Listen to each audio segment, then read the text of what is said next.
প্রত্যেক সন্তানই চায় তার মা বাবার জন্মদিনের বেস্ট উপহারটা মা বাবাকে প্রেজেন্ট করতে, বা মা বাবার এমন কোনো অসম্পূর্ণ ইচ্ছা পূরণ করতে যেটা তারা অনেকদিন ধরে করবে বলে ভাবছে কিন্তু করে উঠতে পারছে না।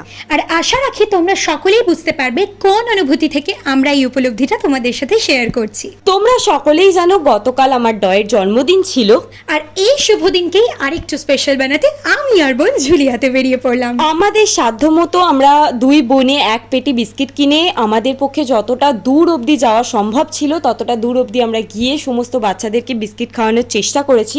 অবশ্যই এই বিস্কিট আমাদের মেজো কাকাই কিনে এনে দিয়েছিল। আর একটা কথা, এই আইডিয়াটা কিন্তু বোনেরই ছিল। কিন্তু আইডিয়া যতই আমার থাকুক না কেন, দিদি না থাকলে এই প্ল্যানটা কোনোদিনই আমরা এক্সিকিউট করতে পারতাম না। এই কাজটা ওর থেকে সুষ্ঠুভাবে কোনোদিনই আমার পক্ষে করা সম্ভব ছিল না। আর বোন, তোর এই কথা একটাই অর্থ বহন করে, আমরা দুজনের পরিপূরক। অনেক হলো আমাদের কথা, একটাই কথা বলবো, প্লিজ ওদের উপর অত্যাচার কেউ করো না।